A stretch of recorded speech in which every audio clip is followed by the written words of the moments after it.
everybody, and welcome to the Mind of Marlin and another treetop talk. The ducks are fed, the chickens are fed, and now it's time to feed your head. We live in a world of waves. Most of them are invisible to our eyes. You can see this because a wave is bouncing off of something and into your eye. You can hear my speech because of an invisible wave of air entering into your ear and vibrating your eardrum. In the room in which you sit, there are radio waves, television waves, microwaves, heat waves, gamma waves, all manner of waves on the electromagnetic spectrum, of which there are many. Waves are around us all the time. We are designed, however, in such a way that we can only sip from this ocean that flows through us. Like the tuner on a radio, when it is tuned just so, it will receive jazz music. Turn the dial but a fraction, say from 91.3 to 91.4, and the results are dramatic, and you go from jazz to country. We can only comprehend so many waves at a time. If I tune my radio to 91.3, I understand it. If I add another 91.4, it's confusing, yet my mind tries to track both. Add another 91.5 and a couple more, 91.6, 7, and 8, and at a certain point it becomes white noise. Consider for a moment what our lives would be like if we saw all of the waves that are being transmitted from television and radio transmitters. Or if we saw all of the waves that are carrying cell phone conversations.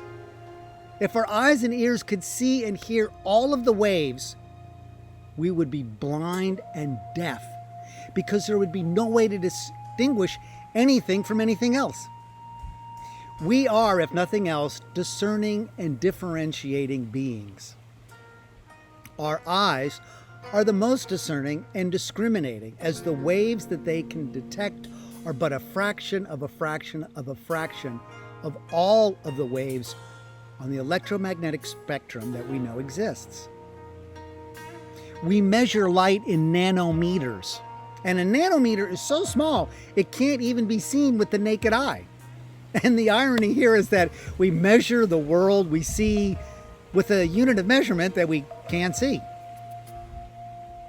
We as a culture must measure something before we accept that it exists. Did the X-ray come into being once we were able to show with the device its existence? What we call empirical evidence? The sound of a drum and the wave that it creates is measured or sensed with our ear, so we know it exists. Early man may not have understood why fire made him warm, not knowing what an infrared wave was, but he certainly felt it.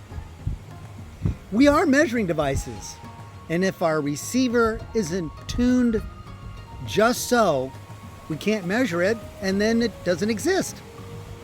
I mean, can you prove to a colorblind person that red or green exists?